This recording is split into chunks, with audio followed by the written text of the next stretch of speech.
Hello students, so I welcome all of my YouTube channel global institute Aliganj. जैसा कि आप लोग क्लास 10 का फिजिक्स का पहला चैप्टर प्रकाश का परावर्तन पढ़ रहे थे, उसमें से 5 वीडियो अपलोड हो चुका है।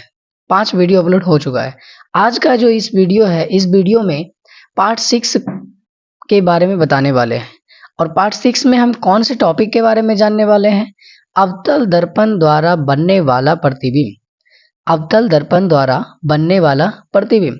अब ये देखेंगे, इसके पहले देखे थे कि दोनों में प्रतिबिंब अगर बनाना है, दोनों दर्पण में अगर प्रतिबिंब बनाना है तो उसका क्या क्या नियम था, नियम हम जान चुके हैं।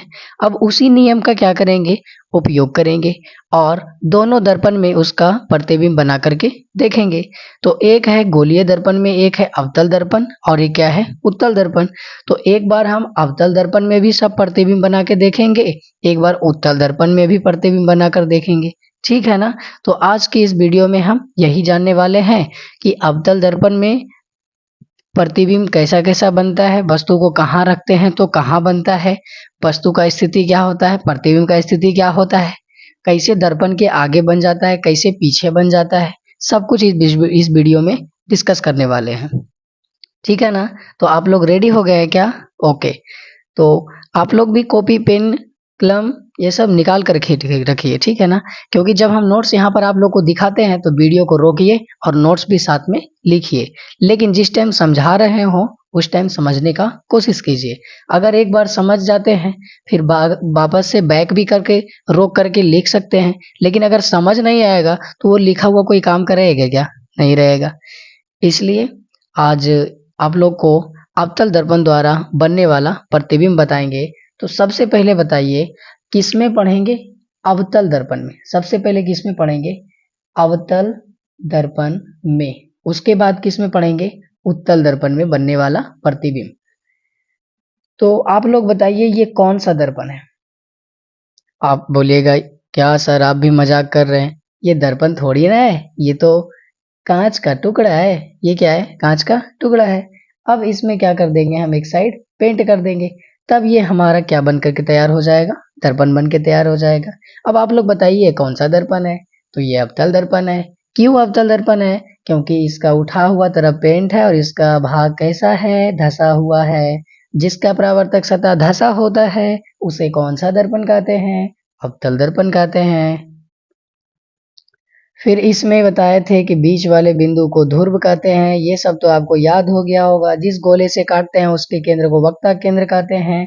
इसके बीच वाले बिंदु को फोकस कहते हैं। इसको मिलाने वाले रेखा को वक्रता त्रिज्या यानी कि आर कहते हैं।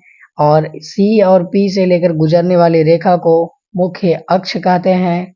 ये सब तो आपको याद ही होगा और जानने में भी आसान लग रहा होगा क्योंकि इसके पहले हम ये सब बता चुके हैं। ठीक है, अब देखिए क्या होगा। ये अवतल दर्पण है और इसका सब कुछ हम बना दिए हैं, इसका पोजीशन वगैरह कि कहाँ पर क्या होता है। इसमें हमको जानना क्या है, अवतल दर्पण में बनने वाला प्रतिबिंब। अवतल दर्पण में बनने वाला प्रतिबिंब। इस वीडियो में क्या देखेंगे? अवतल दर्पण में बनने वाला प्रतिबिंब। तो प्रतिबिंब बनाएंगे हम, क्या करेंगे? प्रतिबिंब बनाएंगे। तो आप ही लोग बताइए प्रतिबिंब कब बनेगा? जब दर्पण के सामने कोई वस्तु रखेंगे। दर्पण के सामने क्या करेंगे? कोई वस्तु रखेंगे। अब सवाल आया कि दर्पण के सामने यह है दर्पण के सामने और ये क्या है? दर्पण के पीछे। यही है ना? ये साइड क्या है? दर्पण के सामने और ये साइड क्या है? दर्पण के पीछे। तो बताइए प्रतिबिंब बनाएंगे तो उसके लिए दर्पण के सामने वस्तु को रखेंगे या दर्पण के पीछे वस्तु को रखेंगे? ये कांच का टुकड़ा था, इस कांच के टुकड़ा को हम एक साइड क्या कर दिए? पेंट कर दिए। तो क्या जिधर पेंट कैल रहता है उसमें आप अपना चेहरा देखते हैं क्या? नहीं। उसमें देखते भी होंगे तो नजर नहीं आता होगा। काहे नहीं नजर आता है? क्योंकि वो साइड तो क्या किया हुआ है? पेंट किया हुआ है। तो इसलिए उसको हम ऐसे उलट करके देखते हैं। तो जिधर शीशा वाला भाग होता है उसमें प्रतिबिंब दिखता है। तो प्रतिबिंब जब दिख रहा है इसका मतलब शीशा के सामने आपका चेहरा है, तभी तो आपका चेहरा उसमें आपको दिख रहा है। ठीक है, तो दर्पण के सामने हम क्या करते हैं, वस्तु को रखते हैं। दर्पण के सामने किसको रखते हैं, वस्तु को रखते हैं। क्या वस्तु को दर्पण के पीछे रख सकते हैं? हाँ, रख सकते हैं। या क्या आईना में घुस करके पीछे पार होंगे क्या? नहीं, ऐसा भी नहीं हो सकता है। लेकिन जब पीछे रखेंगे तो नहीं बनेगा, क्योंकि वो साइड तो पेंट किया हुआ है। इसलिए हम प्रतिबिंब बनाना है तो वस्तु को कहाँ रखेंगे, दर्पण के सामने। कहाँ रखेंगे, दर्पण के सामने। क्लियर है? अब बता दिए कि अगर प्रतिबिंब बनाना है तो दर्पण के सामने वस्तु को रखेंगे। कहाँ रखेंगे, दर्पण के सामने। तो उसको बोलते हैं वस्तु की स्थिति। क्या बोलते हैं उसको, वस्तु की स्थिति। अब ये वस्तु की स्थिति का मतलब क्या होता है, जिस स्थिति पर वस्तु को रखते हैं। वस्तु की स्थिति मतलब जिस स्थिति पर वस्तु को रखते हैं उसे क्या कहते हैं, वस्तु की स्थिति कहते हैं। अच्छा, अभी बताए हैं कि दर्पण के सामने रखेंगे कि पीछे रखेंगे, सामने रखेंगे। तो सामने रखेंगे तो कहाँ रखेंगे, देखिए तो यही है ना सामने। तो सामने बहुत सारा चीज है, जैसे इधर है अनंत, इधर क्या है, अनंत, इसको इन्फिनिटी बोलते हैं, अनंत है। और ये है हमारा दर्पण। कौन सा दर्पण है ये, अवतल। ठीक है, तो यहाँ है मेरा दर्पण और यहाँ है अनंत। और हमको करना क्या है, दर्पण के सामने वस्तु को रखना है। दर्पण के सामने वस्तु को रखना है। तो आप ही लोग बताइए कहाँ कहाँ पर रख सकते हैं। हो सके अनंत पर रख दें, हो सके अनंत और ये सी के बीच में रख दें, हो सके सी पर रख दें, हो सके सी और एफ के बीच में रख दें, हो सके एफ पर रख दें, हो सके एफ और पी के बीच में रख दें। क्या पी पर रखाएगा क्या? बोलिए बोलिए, पी पर रखाएगा? नहीं रखाएगा। क्यों नहीं रखाएगा? क्योंकि पी मतलब क्या होता है, पोल। पी मतलब क्या होता है, पोल। पोल को क्या कहते हैं, ध्रुव। अब आप ही लोग बताइए ध्रुव किसे कहते हैं?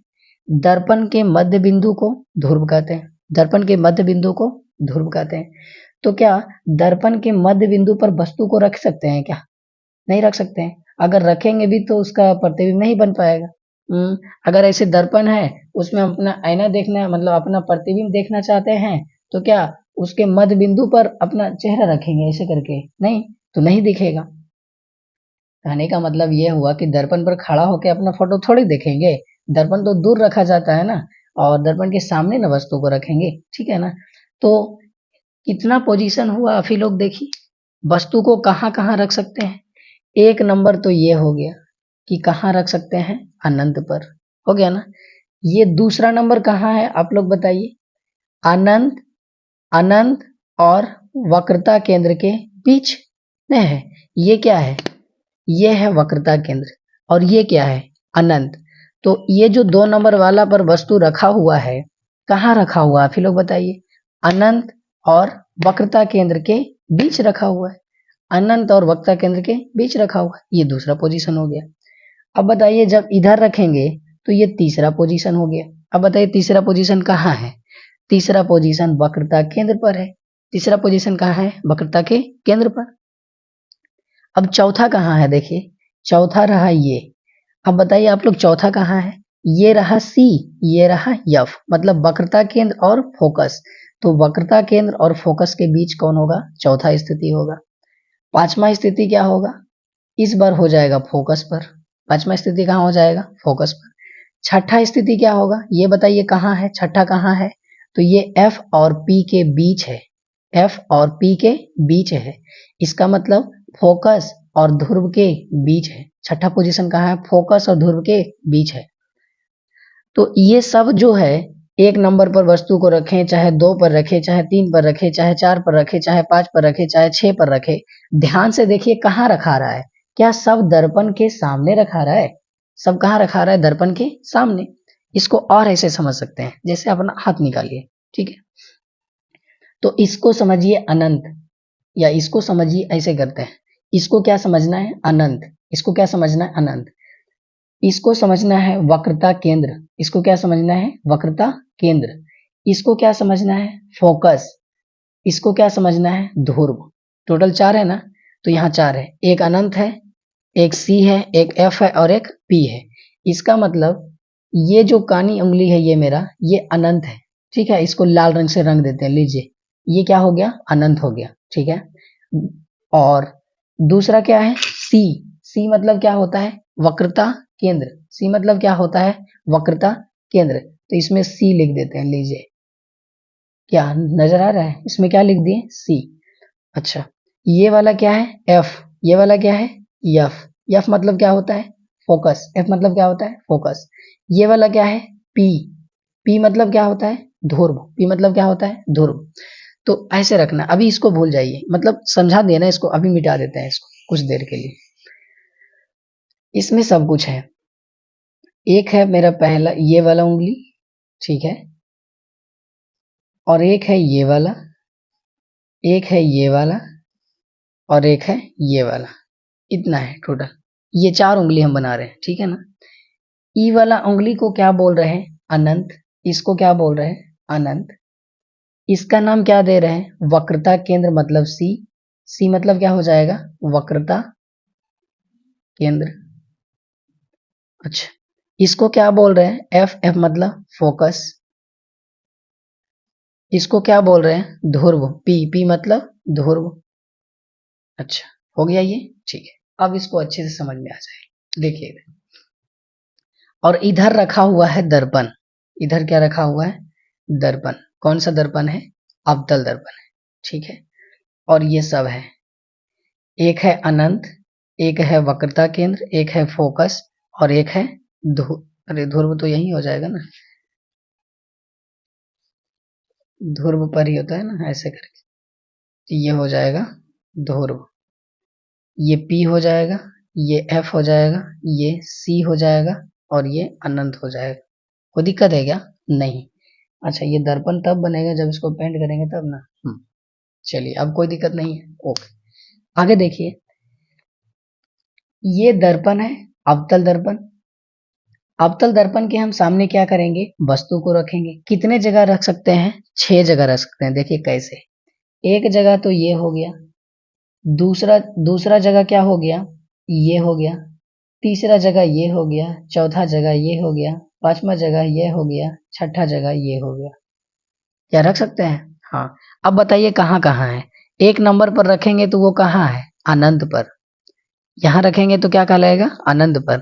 फिर दूसरा पोजीशन क्या हो सकता है, अनंत और वक्रता केंद्र के बीच। अगर ये अनंत है और ये वक्रता केंद्र है, तो एक यहाँ हो सकता है, अनंत और वक्रता केंद्र के बीच, यहाँ रख सकते हैं। उसके बाद एक वक्रता केंद्र पर रख सकते हैं। उसके बाद वक्रता केंद्र और फोकस के बीच रख सकते हैं। उसके बाद फोकस पर रख सकते हैं। फिर फोकस और ध्रुव के बीच रख सकते हैं। उसके बाद ध्रुव पर नहीं रख सकते हैं, बता चुके हैं ना, ध्रुव पर नहीं रख सकते। तो इसका मतलब ये हुआ कि वस्तु का स्थिति टोटल कितना हो गया, 6। तो अवतल दर्पण में दर्पण के सामने वस्तु को जहां रखते हैं तो वो वस्तु की स्थिति कहलाता है। और अवतल दर्पण में वस्तु का स्थिति कितना हुआ, 6। 6 जगह हुआ ना, 6 जगह हम वस्तु को रख सकते हैं। तो सभी जगह एक एक करके हम रखेंगे और उसका प्रतिबिंब बनाएंगे। अब आप लोग कॉपी में लिखिएगा, अवतल दर्पण द्वारा बनने वाला प्रतिबिंब हेडिंग लगा दीजिएगा। उसके बाद लिखिएगा, अवतल दर्पण में दर्पण के सामने वस्तु को रखेंगे तो वो वस्तु का स्थिति कहलाएगा। और अवतल दर्पण में वस्तु की स्थिति 6 प्रकार की होती है। अवतल दर्पण में वस्तु की स्थिति कितने प्रकार की होती है, 6 प्रकार की। अभी 6 वो बताए थे ना, जी हाँ, वही 6 वो देखिए यहाँ पर लिखा हुआ है। पहला स्थिति क्या है, अनंत पर। दूसरा स्थिति क्या है, अनंत और वक्रता केंद्र के बीच। तीसरा स्थिति क्या है, वक्रता केंद्र पर। चौथा स्थिति क्या है, वक्रता केंद्र और फोकस के बीच। पांचवा स्थिति क्या है, फोकस पर। छठा स्थिति क्या है, फोकस और ध्रुव के बीच। तो ये टोटल कितना स्थिति हो गया, 6।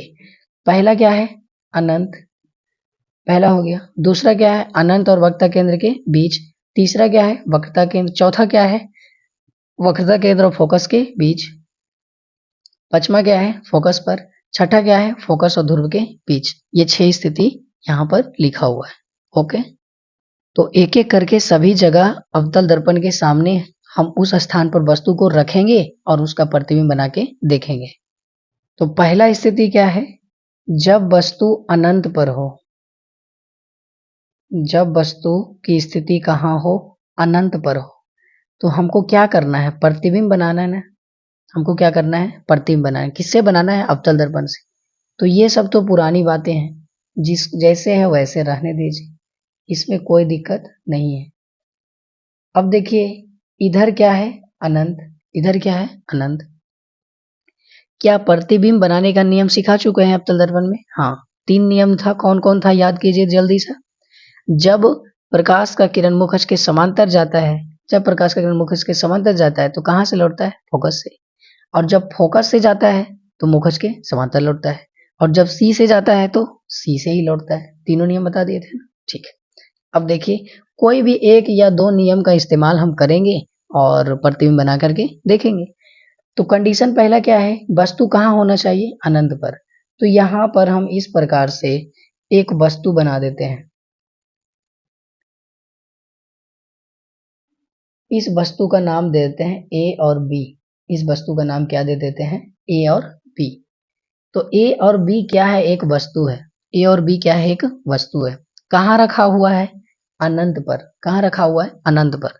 अब बताइए, इससे प्रतिबिंब बनाएंगे दर्पण पर ना। इस वस्तु का प्रतिबिंब कहाँ बनेगा, दर्पण पर, क्योंकि यहाँ दर्पण है और इसके सामने वस्तु रखे हैं। तो ई आईना में, दर्पण में इस वस्तु का फोटो बन जाएगा, बन जाएगा ना। कैसे बनेगा, इस वस्तु का प्रकाश जाएगा दर्पण पर। तो बताइए, मुख्य अक्ष के समांतर जा रहा है। कैसे जा रहा है, मुख्य अक्ष के समांतर। तो अगर मुख्य अक्ष के समांतर जाएगा तो कहाँ से लौटेगा, फोकस से।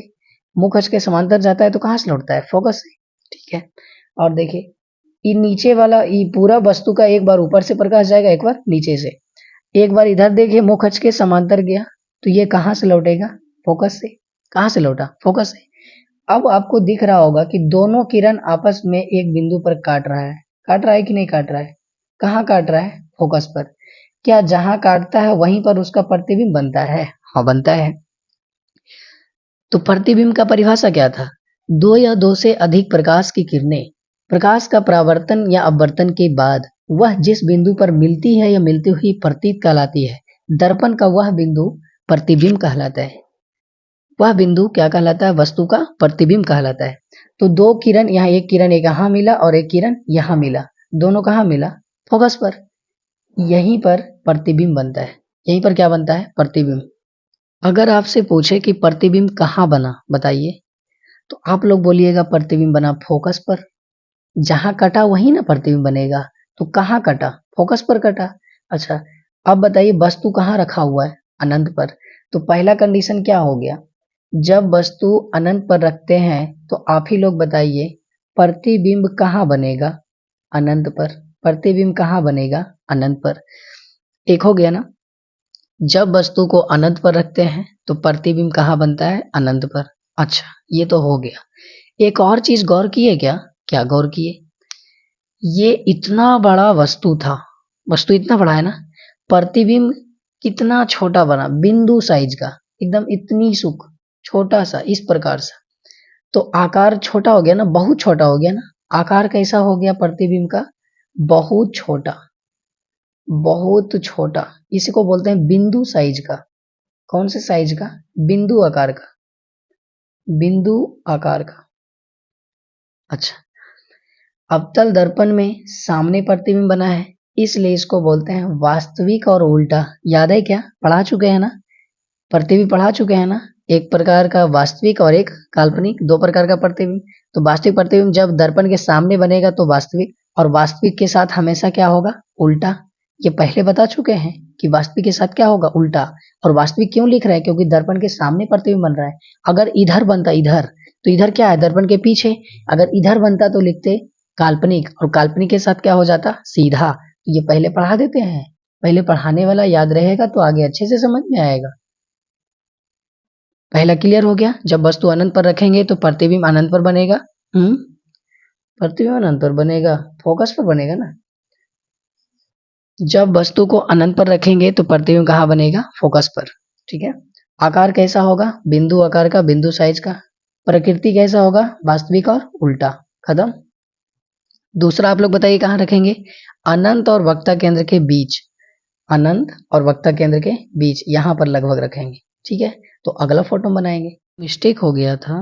दूसरा क्या है, जब वस्तु अनंत और वक्रता केंद्र के बीच हो, तो ये अनंत है, ये वक्रता केंद्र है, तो इस दोनों के क्या करेंगे, बीच में रखेंगे। तो अनंत और वक्रता केंद्र के बीच में रख दिए। ठीक है, तो प्रतिबिंब बनाने का नियम क्या है, जब मुख्य अक्ष के समांतर जाएगा, ले जाइए मुख्य अक्ष के समांतर, तो ये कैसे गुजरेगा, फोकस से गुजरेगा, गुजार दीजिए फोकस से, कोई दिक्कत, कोई दिक्कत नहीं। दूसरा क्या है, जब फोकस से जाएगा तो मुखज के समांतर लौटेगा। ठीक है, लेकिन एक और दूसरा नियम यूज करते हैं, जब सी से जाएगा तो सी से ही लौट जाएगा, ये भी तो नियम है, जब सी से जाएगा तो सी से ही लौट जाएगा। अब देखिए यहाँ पर काटा है क्या, कहीं पर काटा है कि नहीं, कहाँ पर काटा है, यहाँ पर काटा है, तो यहाँ पर काटा है, इस प्रकार से ऐसे ही काटा है ना। ठीक है, तो वस्तु को रखे थे यहाँ पर अनंत और वक्ता केंद्र के बीच, लेकिन प्रतिबिंब कहाँ बना है, आप ही लोग बताइए, प्रतिबिंब कहाँ बना, बताइए जल्दी। वक्रता केंद्र और फोकस के बीच बना, वक्रता केंद्र और फोकस के बीच बना। अच्छा, प्रतिबिंब इतना बड़ा था, वस्तु इतना बड़ा था, प्रतिबिंब उतना ही बड़ा बना क्या, नहीं, छोटा बना, छोटा बना कि नहीं। तो प्रतिबिंब कहाँ बना, सी और एफ के बीच, सी और एफ के बीच। और कैसा बना, वास्तविक और उल्टा, दर्पण के सामने बनता है तो वास्तविक, और उल्टा नहीं बना, देखिए ये तीर ऐसे ऊपर है और ये तीर नीचे है, तो उल्टा बना, तो वास्तविक और उल्टा बना। और बहुत छोटा बना, वस्तु से क्या बना, बहुत छोटा प्रतिबिंब बना। तो ये तीन चीज हो गया, खत्म। तीसरा कंडीशन में वस्तु कहाँ रखेंगे, जब वस्तु वक्रता केंद्र पर हो, तो सी का मतलब वक्रता केंद्र, तो इसी पर वस्तु रखना है ना। देखिए यहाँ पर एक वस्तु रख दिए, सीधा रख, यहाँ पर एक वस्तु रख दिए। आप ही लोग बताइए वस्तु कहाँ रखा हुआ है, वक्ता केंद्र पर रखा हुआ है। अब ये क्या होगा, मुखज के समांतर जाएगा, तो कहाँ से गुजरेगा, फोकस से गुजरेगा, गुजर गया ना। उसके बाद जब फोकस से जाएगा तो कैसे गुजरेगा, मुखज के समांतर गुजरेगा। फिर गड़बड़ हो गया, थोड़ा सा रुक जाइए। ये मुखज के समांतर गुजर रहा है, टेढ़ा हो रहा है लाइन। ठीक है, अब ये फोकस से मतलब ऐसे आया, फोकस से आया तो कैसे गुजरेगा, मुखज के समांतर गुजरेगा। तो देखिए कहाँ पर काटा है, तो सी पर रखा हुआ था, सी पर ही काट रहा है, काट रहा है कि नहीं काट रहा है, जहां रखा हुआ था वहीं काट रहा है। इसका मतलब जब वस्तु सी पर रहेगा तो प्रतिबिंब कहाँ बनेगा, प्रतिबिंब भी सी पर ही बनेगा।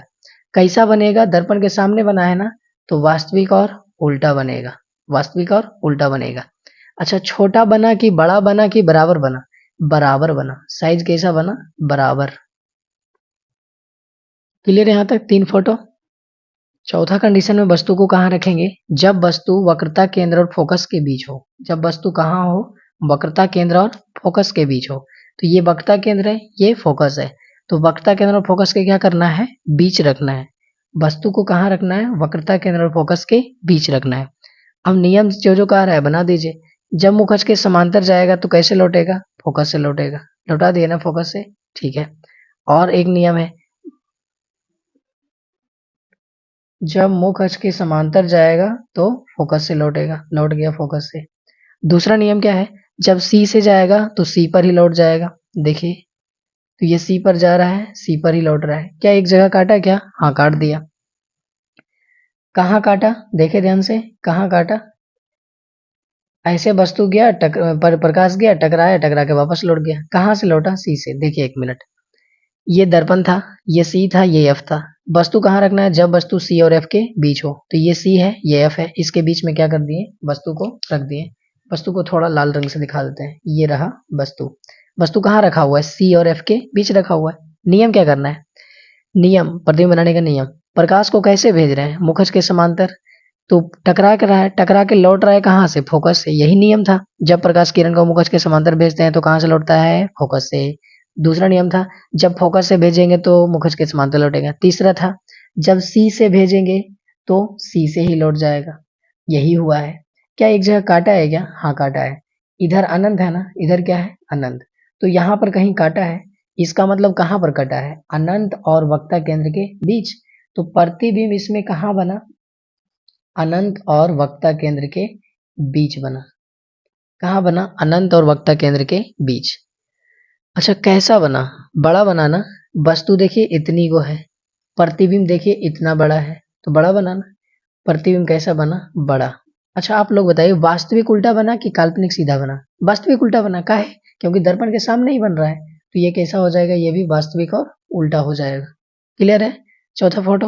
ओके, अब आगे क्या जानेंगे? पांचवा। पांच में कहाँ रखेंगे? जब वस्तु फोकस पर हो। जब वस्तु कहाँ हो? फोकस पर हो। पांचवा कंडीशन में क्या करना है? जब वस्तु फोकस पर हो। वस्तु को कहाँ रखना है इस बार? फोकस पर रखना है, एफ पर। तो देखिए एफ पर वस्तु को रख देते हैं, यहाँ पर एक वस्तु को रख दिए। नियम सेम है, नियम जैसे बनाने का नियम था वही नियम है। जब मुख खच के समांतर जाएगा तो कैसे लौटेगा? फोकस से। लौटा दीजिए फोकस से, लौट गया, कोई बात नहीं। दूसरा नियम लगाते हैं। जब सी से लौटता है, कैसे? सी से जाता है तो दर्पण से टकराए और टकरा के कैसे लौट जाएगा? सी से ही लौट जाएगा। लौट गया ना। अच्छा, तो ये लगता है कि ये अनंत पर कटेगा। कहाँ कटेगा? अनंत पर कहीं जाकर के कटेगा। तो अभी दिख नहीं रहा है इसमें कि कटेगा, लेकिन लग रहा है कि अनंत में जाकर के ये कट जाएगा। ठीक है ना। तो कंडीशन क्या था? जब वस्तु फोकस पर हो। तो प्रतिबिंब कहाँ बना बताइए? अनंत पर। प्रतिबिंब कहाँ बना? अनंत पर। अच्छा ये उसी का उल्टा नहीं होगा क्या? पहला नंबर का उल्टा नहीं हो गया? पहला नंबर क्या था?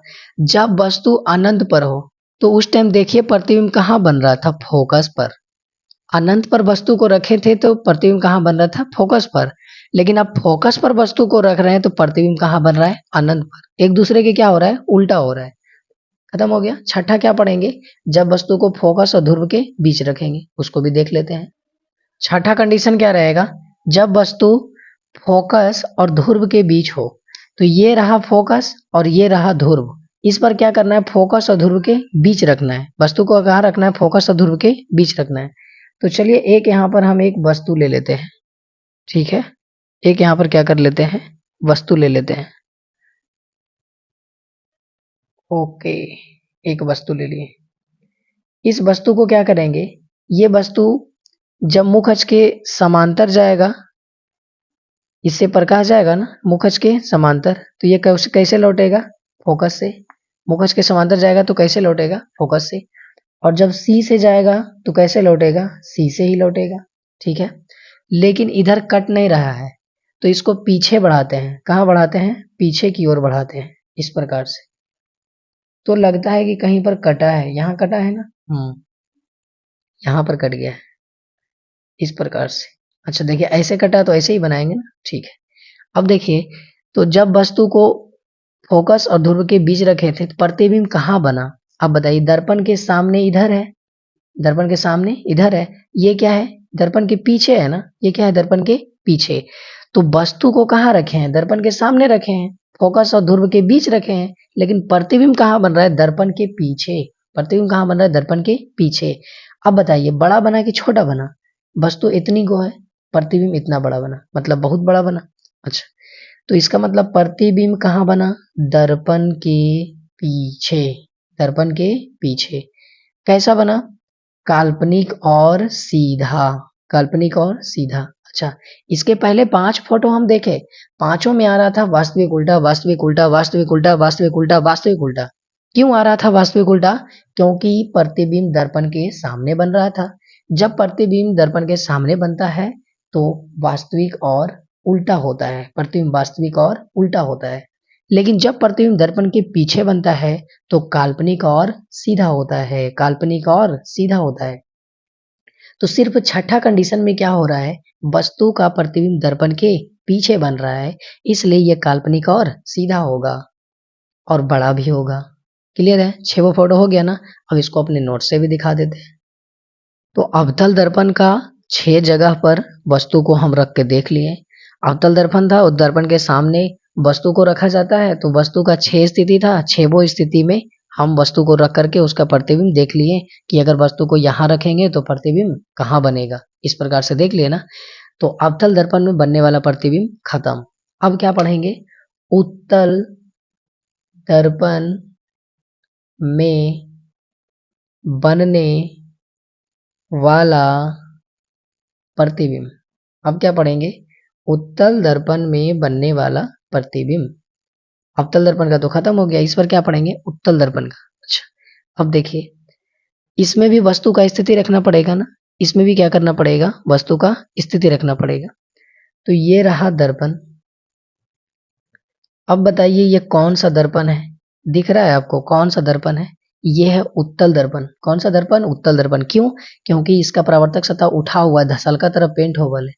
जब पहले बना रहे थे तो ऐसे बना रहे थे, इस प्रकार से बना रहे थे और उठल के तरफ पेंट कर रहे थे।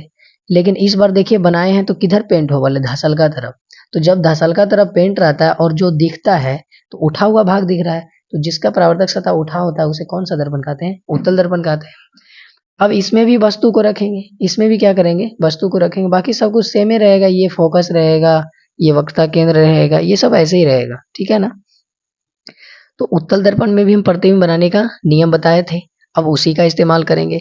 इसमें क्या हो सकता है? इसमें तो कोई स्थिति ही नहीं है, इधर कोई स्थिति है नहीं, तो इधर एक ही स्थिति हो सकता है, सिर्फ दर्पण के सामने। ये है दर्पण, तो क्या हो सकता है? दर्पण के सामने कहीं भी वस्तु को रख दीजिए, यहाँ रखिए, यहाँ रखिए, यहाँ रखिए, यहाँ रखिए। कोई नाम है यहाँ पर? कोई नाम नहीं है। तो यहाँ भी रखिएगा तो बोलेगा दर्पण के सामने, यहाँ भी रखिएगा बोलेगा दर्पण के सामने, यहाँ भी रखिएगा बोलेगा दर्पण के सामने, यहाँ भी रखिएगा बोलेगा दर्पण के सामने। तो कहीं भी वस्तु को रख दीजिए, वो क्या कहलाएगा कि वस्तु कहाँ रखा हुआ है? दर्पण के सामने रखा हुआ है। लेकिन उसमें क्या हो रहा था? वस्तु को दर्पण के सामने तो रख रहे थे, लेकिन उसका अलग अलग पोजीशन आ रहा था। एक आ रहा था अनंत, एक आ रहा था अनंत और वक्ता केंद्र के बीच, दूसरा आ रहा था वक्ता केंद्र, तीसरा आता वक्ता केंद्र, चौथा आ रहा था वक्ता केंद्र और फोकस के बीच, पांचवा आ रहा था फोकस पर, छठा आ रहा था फोकस और ध्रुव के बीच। लेकिन यहाँ पर तो कुछ भी नहीं है, तो डायरेक्ट क्या बोलेंगे कि उत्तल दर्पण में वस्तु का स्थिति एक ही होता है। उत्तल दर्पण में वस्तु का स्थिति क्या होता है? एक ही होता है। क्या होता है? सिर्फ दर्पण के सामने। सिर्फ क्या होता है? दर्पण के सामने। तो उत्तल दर्पण में प्रतिबिंब बनाएंगे तो दर्पण के सामने वस्तु को रखना पड़ेगा और इसमें वस्तु का स्थिति एक ही हो सकता है। क्या हो सकता है? जब वस्तु दर्पण के सामने हो, जब वस्तु दर्पण के सामने हो। तो ये रहा दर्पण, इसके सामने कहीं भी वस्तु को रख दीजिए। मान लेते हैं हम यहाँ पर एक वस्तु को रख देते हैं, ठीक है, यहाँ पर एक वस्तु को रख दिए। अब उत्तल दर्पण में प्रतिबिंब बनाने का नियम क्या है कि जब प्रकाश का किरण मुख अक्ष के समांतर आपतित होता है तो वो फोकस से होकर गुजरता हुआ प्रतीत होता है, फोकस से गुजरता हुआ प्रतीत होता है। अब देखिए इसको मुख अक्ष के समांतर गुजारे, इसको कहाँ से गुजारे? मुख अक्ष के समांतर। तो ये दर्पण से टकरा के लौट जाएगा ना, ये दर्पण से टकरा के क्या हो जाएगा? लौट जाएगा। दूसरा रंग से बनाते हैं, ज्यादा समझ आएगा। फिर से, जब वस्तु दर्पण के सामने रखा हुआ है तो प्रकाश जा रहा है मुखच के समांतर। प्रकाश कैसे जा रहा है? मुखच के समांतर। क्या यहाँ पर टकराया? ठीक है, टकरा के क्या हो जाएगा? लौट जाएगा। तो जब प्रकाश का किरण मुखच के समांतर आपतित होता है तो फोकस से लौटता हुआ प्रतीत होता है। यहाँ पर दर्पण चेंज हो गया, उत्तल दर्पण आ गया है। तो उत्तल दर्पण में प्रतिबिंब बनाने का नियम अलग था। उत्तल दर्पण में प्रतिबिंब बनाने का नियम यह था कि जब प्रकाश किरण मुखच के समांतर आपतित होता है तो दर्पण से टकराने के बाद फोकस से होकर गुजरता हुआ प्रतीत होता है, फोकस से लौटता हुआ प्रतीत होता है। कहाँ से लौटता हुआ प्रतीत होता है? फोकस से। तो देखिए पीछे की ओर बढ़ाते हैं तो लगता है हाँ ये जो लौट रहा है ना, लग रहा है कि फोकस से ही लौट रहा है। कहाँ से लौट रहा है? फोकस से ही। और एक नियम क्या है कि जब वक्रता केंद्र से गुजारते हैं, कहाँ से गुजारते हैं? वक्रता केंद्र से। तो जब वक्रता केंद्र से गुजरता हुआ प्रतीत होगा, देखिए इधर, तो ये रहा वक्रता केंद्र, यही रहा ना। तो इसको पीछे से ऐसे बढ़ाएंगे तो जब ऐसे प्रतीत होगा, वक्रता केंद्र से आता हुआ प्रतीत होगा तो वो उसी पर निकल जाएगा ना। तो ये इसी पर क्या हो जाएगा? निकल जाएगा, ऐसे ही निकल जाएगा। तो इधर तो प्रकाश निकल गया, लेकिन पीछे की ओर देखिए कहीं पर कटा क्या? यहाँ पर कटा। तो जहां कटा वहीं पर क्या बना? प्रतिबिंब बना। अच्छा, इसमें प्रतिबिंब पूछेगा कहाँ बना? प्रतिबिंब बताओ कहाँ बना? तो ये है ध्रुव, ये क्या है? ध्रुव, और ये क्या है? फोकस। तो कहाँ बना? ध्रुव और फोकस के बीच। नहीं तो इसको बोल सकते हैं दर्पण के पीछे, डायरेक्ट क्या बोल सकते हैं? दर्पण के पीछे। साइज कैसा बना? अच्छा, इतना बड़ा वस्तु था, प्रतिबिंब इतनी को बना, छोटा बना ना। तो इसमें प्रतिबिंब हमेशा कैसा बनेगा? छोटा बनेगा। अच्छा, दर्पण के सामने प्रतिबिंब बना या दर्पण के पीछे बना? दर्पण के पीछे बना ना, तो पीछे बना तो क्या होगा? काल्पनिक और सीधा, काल्पनिक और सीधा, खत्म। तो अवतल दर्पण में प्रतिबिंब बनाने का नियम पढ़ लिए और उत्तल दर्पण में प्रतिबिंब बनाने का नियम पढ़ लिए। इसमें दो नियम क्या लगाए? एक मुखज के समांतर भेजे तो फोकस से गुजरता हुआ प्रतीत हुआ, गया तो टकरा के ऐसे, लेकिन इसको जब पीछे बढ़ाया तो पता चला फोकस से गया। और जब इसको सी से गुजार रहे थे, कहाँ से गुजार रहे थे? सी से गुजार रहे थे, तो सी से ही लौट गया ना, सी से गुजार रहे थे तो सी से ही लौट गए।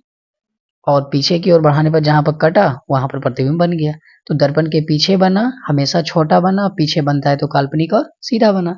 तो अवतल दर्पण में प्रतिबिंब बनने का नियम पढ़ लिए, उत्तल दर्पण में भी बनने वाला प्रतिबिंब पढ़ लिए। नियम तो पहले पढ़ लिए थे, आज प्रतिबिंब बना के देख लिए। ठीक है ना यहाँ तक? तो मिलते हैं अगले वीडियो में, तब तक के लिए धन्यवाद।